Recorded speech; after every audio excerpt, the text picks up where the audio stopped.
할렐루야. 3월 11일 금요일입니다.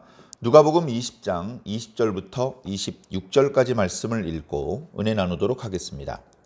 이에 그들이 엿보다가 예수를 총독의 다스림과 권세 아래에 넘기려 하여 정탐들을 보내어 그들로 스스로 의인인 채 하며 예수의 말을 책잡게 하니 그들이 물어 이르되 선생님이여 우리가 아노니 당신은 바로 말씀하시고 가르치시며 사람을 외모로 취하지 아니하시고 오직 진리로서 하나님의 도를 가르치시나이다. 우리가 가이사에게 세를 바치는 것이 옳으니까 옳지 않으니까 하니 예수께서 그 관계를 아시고 이르시되 데나리온 하나를 내게 보이라. 누구의 형상과 글이 여기 있느냐? 대답하되 가이사의 것이니이다. 이르시되 그런즉 가이사의 것은 가이사에게 하나님의 것은 하나님께 바치라 하시니 그들이 백성 앞에서 그의 말을 능히 책잡지 못하고 그의 대답을 놀랍게 여겨 침묵하니라. 아멘. 자, 오늘 말씀은 그 흐름이 계속해서 이제 20장 1절 이하에 계속 이어지는 말씀입니다. 예수님께서 성전에서 뭔가 가르치고 계셨죠. 그때 제사장들과 서기관들 또 장로들이 예수님께 와서 무슨 권위로 이런 일을 하느냐 질문을 했습니다. 예수님께서는 역으로 세례 요한의 그 세례가 하늘로서냐 사람으로서냐라고 물어봤죠. 그 질문은 그 제사장들과 서기관들에게는 매우 난처한 질문이었습니다. 하늘로서다라고 말하면 그러면 너희는 어찌하여 요한을 믿지 않느냐, 세례를 받지 않았느냐라고 책망을 들을 것이고, 또 요한의 세례가 사람으로부터다, 그건 아무 영적인 신적인 권위도 없는 무의미한 것이다 라고 말을 하면 주변에서 듣고 있는 사람들은 다 요한을 선지자로 인정하고 있는데 잘못하면 백성들이 돌 던지는 그런 상황이 벌어질 수도 있기 때문에 모른다고 대답을 했습니다. 백성들 앞에서 망신을 당한 것이죠. 그래서 주님께서도 너희가 나의 물음에 답을 하지 않았기 때문에 나도 너희의 질문에 답을 하지 않겠다. 그러나 간접적으로 포도원 농부들의 비유를 통해서 대답을 하셨죠. 예수님의 권위는 당연히 하나님께로부터 온 참된 권위이며, 그리고 오히려 지금 예수님에게 너의 권위가 누구로부터 온 것이냐고 시비를 거는 서기관과 바리새인들, 또 백성의 지도자들, 장로들, 제사장들, 이런 사람들의 권위야말로 지금 참된 주인의 명을 거스리고 그 참된 주인이 보낸 종들을 죽였으며 이제 아들마저 죽이려고 하는 패역부도한 그런 자들이다 라는 것을 비유를 통해서 간접적으로 말씀을 하셨습니다. 백성들 중에는 그 비유의 의미를 상세히 이해하지 못하는 사람들이 있을지 모르지만 말씀을 보면 그 제사장과 서기관들은 예수님의 비유가 자신들을 가리키고 있다는 것을 알고 분노했다 기록하고 있습니다. 그러나 사람들이 예수님을 둘러싸고 있고 예수님의 말씀을 즐겨 듣고 있기 때문에 사람들이 있는 데서는 예수님을 강제로 끌고 가거나 할 수 없어서 방도를 찾지 못하고 있었다라고 기록을 하고 있죠. 그런데 그렇게 방도를 찾지 못하던 제사장과 서기관들이 결국은 나중에 이제 산헤드린 공회원이고 대부분이 바리새인들이고 그렇습니다. 자, 그분들이 이제 자신들이 권위로 보통 성전에서 막 이렇게 구걸을 하거나 아니면 난동을 피우거나 아니면 장사를 하거나 아니면 이렇게 율법에 어긋난 막 가르침을 하거나 이러면 제사장이 자체적인 권한으로 그 성전 그 경비대원을 불러다가 그런 사람을 끌어낼 수 있습니다. 물론 이제 비둘기 팔고 그렇게 장사하는 사람들, 그 사람들은 제사장들이 이제 허락을 한 사람들이기 때문에 성전 경비원들이 쫓아내지 않았겠죠. 그러나 그 외에 구걸을 하더라도 어느 정도 경계 이상은 들어오면 안 되고, 어느 정도 선 이상은 이방인이 들어오면 안 되고, 어느 정도 선 이상은 여인들이 들어오면 안 되고, 이제 그런 경계를 이제 어겼을 경우에는 강제로 끌어낼 수 있는데, 지금 예수님의 경우는 지금 강제로 끌어낼 수 없는 상황이죠. 그러다 보니까 국여지책으로 이제 생각을 한다는 것이 자신들의 힘으로 예수를 끌어낼 수 없으니까 로마 총독의 힘으로, 로마 군대의 힘으로 이 예수를 망신 주고 무력화시키고 끌고 가서 곤욕을 치르게 하자, 옥에 가두어 버리자, 그런 생각을 뒤에서 했던 것입니다. 이건 어떻게 보면 말씀을 이루어지게 하는 것이죠. 내가 예루살렘에 올라가면 그들이 나를 이방인에게 넘겨줄 것이다. 이제 이렇게 주님께서 이미 말씀을 하셨지 않습니까? 지금 결국 흐름이 그런 쪽으로 흘러가고 있는 것이죠. 자, 그런데 어떻게 하면 저 예수란 사람을 율법이 아닌 뭔가 로마 사람들에게 처벌을 요구할 수 있는 실정법 위반 범으로 몰아갈 수 있을까? 제일 쉬운 게 세금의 문제였던 것 같습니다. 그래서 오늘 말씀을 보면 이 제사장들과 서기관들이 정탐을 보냅니다. 정탐. 예수님을 이렇게 무슨 말을 하나 이렇게 엿듣게 만들고, 그리고 예수님이 한 말 중에서 뭔가 이렇게 트집 잡을 것, 다시 말해서 로마 총독에게 처벌을 요구할 만한 말을 하는지 엿듣게 하는 것이죠. 아무리 기다려도 예수님의 말씀 가운데에는 흠을 잡을 수 없는 상황이 되었다면 뭔가 예수님이 실언을 할 수밖에 없는 난처한 질문을 던지는 것이죠. 백성들이 듣고 있기 때문에 모른다, 그 부분은 난 잘 모르겠는데, 이렇게 발뺌을 할 수 없지. 당신은 항상 질문하면 막히는 법이 없고, 야, 어쩌면 그렇게 지혜롭고 청산유소로 대답도 잘하십니까? 이렇게 아부를 떨어 놓아서 모른다고 하지 못하게 딱 그물을 쳐놓고 예수님을 잡을 그런 궁리를 했습니다. 당시 이스라엘 사람들은, 유대인들은 로마 사람들을 별로 좋아하지 않았습니다. 로마 사람들 때문에 어쩌면 유대인들이 독립국가를 이룰 뻔하였다가 이제 다 잃어버렸거든요. 스스로 왕을 세우거나 군대를 가지거나 뭐 이럴 수가 없고, 분봉왕 헤롯이 자치를 할 수 있게 했는데 헤롯도 유대인이 아니고, 그리고 실질적인 치안은 전부 다 이제 헤롯의 군대 아니면 로마 총독의 군대가 이렇게 막 감시하고 있고, 막 유대인들 막 무시하고 매질하고. 옛날에 일제강점기 때 일본 순사들이 우리나라 사람들을 어떻게 대접했습니까? 사람 대접을 했습니까? 공정하게. 일본 사람이 조선 사람 물건을 도적질한 건요, 죄가 안 됐어요. 근데 조선 사람이 일본 사람 물건을 도적질하면 죽여야 됩니다. 일본 사람이 조선 사람 몇 대 때린 건요, 아무 잘못이 없습니다. 조선 사람이 일본 사람을 몇 대 때리면요, 조선 사람이 여러 명 죽어야 합니다. 그때 생각해 보시면 지금 유대인들이 로마 사람들을 어떻게 대할지, 어떻게 생각하는지 별로 어렵지 않게 알 수 있죠. 로마 사람은 로마 사람대로 유대인들을 아주 미개한 사람처럼 함부로 대접을 했고, 유대인들은 유대인대로 로마 사람들을 너무나 싫어하고 미워했습니다. 그러니 유대인들 중에 로마 사람들 편에 서서 세금을 걷어다 갖다 바치는 세리들을 얼마나 미워했겠습니까? 그러면서 왜 세금을 로마 황제에게 바쳐야 되냐?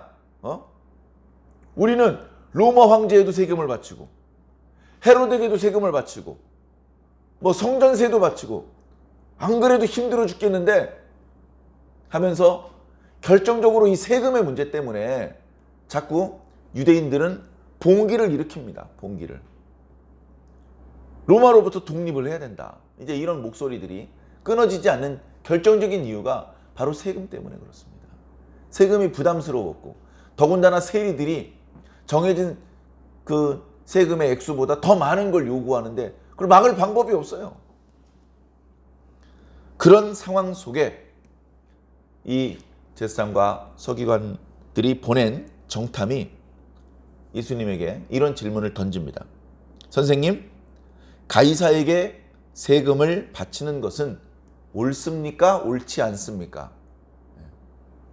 가이사에게 세금 바쳐야지 라고 대답을 하는 순간, 조금 전까지 예수님 곁에서 매우 예수님을 존경하는 표정으로 예수님께서 주시는 말씀을 잘 경청하던 그런 백성들이 순식간에 예수님의 대적자들로 돌변할 수 있습니다. 네? 지금은 세금을 바치는 게 옳은 일이라고 하셨습니까? 선생님 존경했는데 실망입니다. 이렇게 사람들이 등을 돌릴 수 있습니다.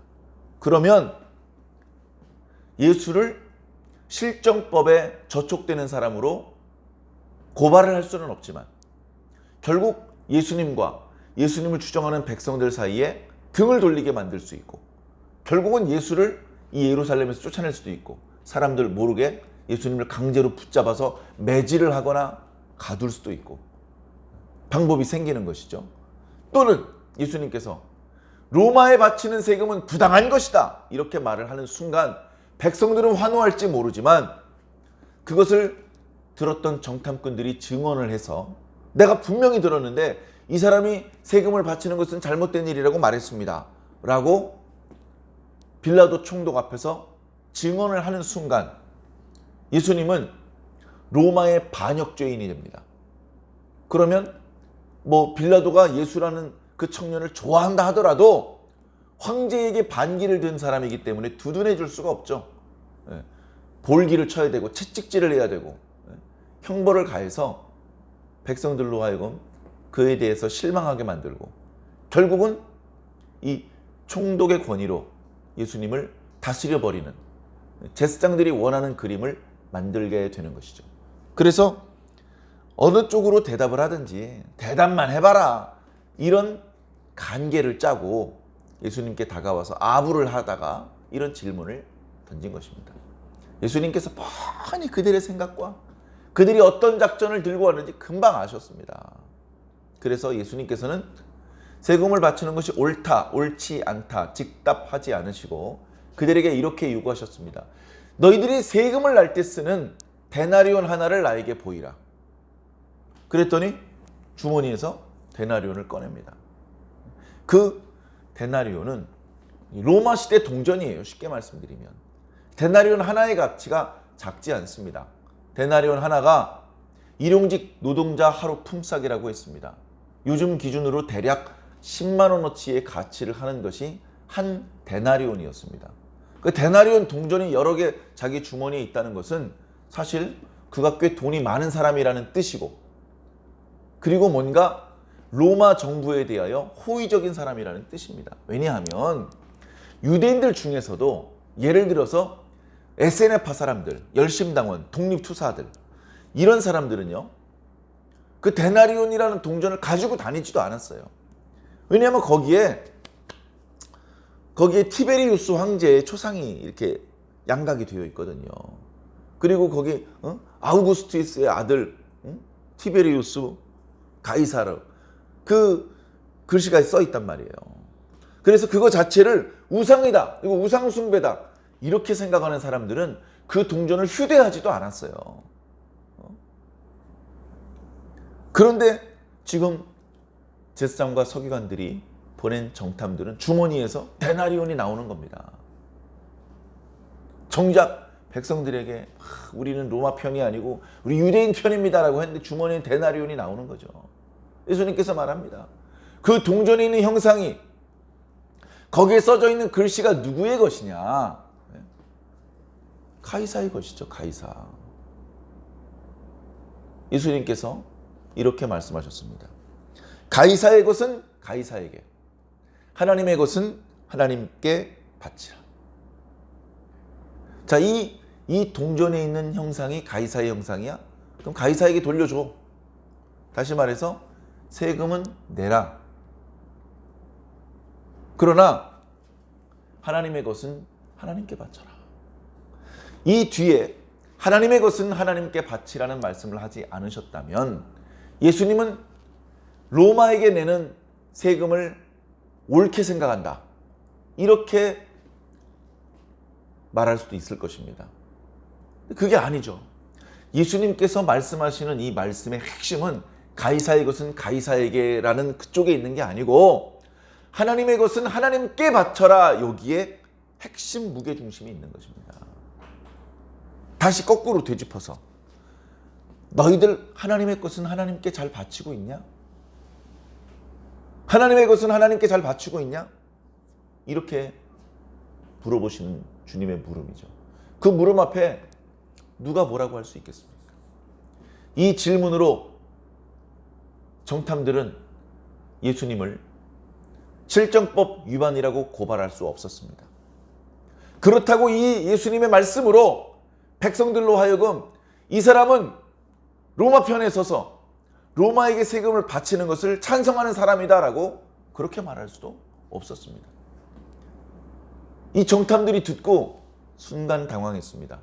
자신들이 예상하는 질문의 범위를 벗어났기 때문에 뿐만 아니라 그 예수님의 대답이 얼마나 지혜롭고 얼마나 성경적이며 도무지 책을 잡을 수가 없는 그런 말씀이었습니다. 더더군다나 백성들이 그 말씀을 듣고 역시 예수라는 랍비는 기가 막히네. 맞아. 세금이 중요한 게 아니라 우리가 하나님의 것을 하나님께 바치는 게 중요해. 백성들이 다 환호를 하는데 정탐들이 침묵했다. 한마디도 거기에 대해서 캐물을 수가 없게 침묵을 하고 당황스러운 표정으로 그 자리를 빠져나올 수밖에 없었다라고 기록하고 있습니다. 하나님의 것은 하나님께 바쳐야 됩니다. 데나리온이라는 동전에 가이사의 얼굴이 쓰여져 있지 않습니까? 세금 바칠 때 그 돈을 쓰라. 그렇다면 하나님의 얼굴은, 하나님의 형상은 어디에 쓰여져 있습니까? 하나님의 형상은 오늘 저와 여러분들의 얼굴에 있습니다. 우리 사람이 바로 하나님의 형상대로 지음받은 존재 아닙니까? 이 세상에 존재하는 모든 사람은 어린이와 노인, 남자와 여자, 인종에 상관없이 다 하나님의 소유입니다. 하나님의 것을 하나님께 바쳐야 됩니다. 여러분, 나는 내 겁니까? 너는 네 겁니까? 아니요, 우리 모두는 하나님의 것입니다. 사랑하는 성도 여러분, 가이사도 하나님의 것입니다. 가이사가 소유한 모든 것은 하나님의 소유입니다. 가이사가 통치하는 모든 나라는, 아니 그 나라 넘어서까지 다 하나님의 것입니다. 그런데 세상은 하나님의 것을 하나님께 바치려고 하지 않습니다. 그것이 하나님의 것인지조차 느끼지 못하고 깨닫지 못하고 있습니다.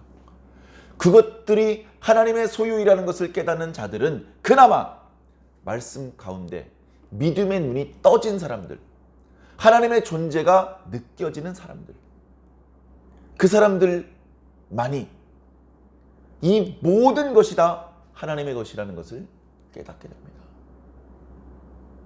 저와 여러분들은 얼마나 깨닫고 있습니까? 저와 여러분들은 어디까지가 하나님의 소유라고 생각하고 있습니까? 우리가 소득의 10분의 1을 하나님께 바칩니다. 11조 헌금입니다. 우리가 가지고 있는 소유 중에 10분의 1을 하나님의 소유라고 생각하십니까? 우리가 사용하는 시간의 10분의 1을 헌금하는 분들이 있습니까? 우리가 사는 인생의 10분의 1을, 내가 가지고 있는 재능의 10분의 1을 하나님 앞에 바치는 분이 있습니까? 잘하시네요. 쉬운 일이 아니었을 것입니다. 그런데 하나님 앞에 바치지 않은 10분의 9는 내 겁니까? 사실 그것도 하나님 거잖아요. 내 돈 하나님께 바치지 않고 내가 쓰는 10분의 9, 하나님께 드리지 않고 하나님의 영광을 위해서 쓰지 않고 내 개인을 위해서 쓰는 시간의 10분의 9, 내가 가진 재능의 10분의 9, 그것도 하나님 거잖아요. 그것도 하나님께 바쳐야 됩니다. 그러니까 우리는 사적인 시간을 보내지도 말고 내 소득의 전부를 하나님께 헌금으로 바쳐야 돼. 그런 말씀은 아니지만 우리가 보내는 대부분의 시간, 일상의 시간, 그 시간조차 우리는 하나님의 백성으로 살아야 되고 하나님의 뜻대로 살아야 되고 하나님의 방법대로 살아야 됩니다. 빛과 소금으로 살아야 됩니다. 많은 사람들을 옳은 대로 이끌 수 있는 방법으로 살아야 됩니다. 낙심한 사람들에게 대안을 제시해 줄 수 있는 모습으로 살아야 됩니다. 주위에 떨고 있는 사람에게 따뜻함을, 어두워서 방향을 찾지 못하는 사람에게 길을 보여줄 수 있는 그런 모습으로 살아야 됩니다. 교회에 출석한 시간에는 경건하고 거룩한 모습, 교회 문을 열고 밖으로 나가면 욕하고 가래침 뱉고 도적 살인 강도의 마음을 품고 살고, 그래도 되는 것입니까? 아닙니다. 다 하나님 겁니다. 다 하나님 거. 우리는 하나님께 잠깐 빌려 쓰는 겁니다. 내 생명도 내게 아니라 하나님께서 주신 것입니다. 내 마음대로 내 마음대로 내 생명을 건드리면 안 됩니다. 내 시간, 내 소유, 내 것이라고 생각했던 그 모든 것들을 하나님의 것임을 깨닫는 순간 우리는 조금 다르게 살 수 있습니다. 하나님께서는 우리가 다르게 살기를 바라십니다. 예수님 시대의 예수님은 거의 유일하게 이 모든 것이 하나님 것이라는 것을 알고 계신 분이었습니다. 예수님의 제자들도 다 몰랐습니다. 우리들도 어쩌면 여전히 모르고 있는지도 모릅니다. 사랑하는 성도 여러분, 말씀을 통해서 깊이 묵상을 하시고 깊이 생각을 하시고 정말로 하나님의 소유라는 것을 마음속 깊은 곳으로부터 깨달으시기를 부탁을 드립니다. 그래서 우리들의 말, 생각, 행동의 모든 것들이 하나님 앞에 부끄럽지 않은 그런 모습으로 살아주시기를 주님 이름으로 간절히 축원합니다. 아멘.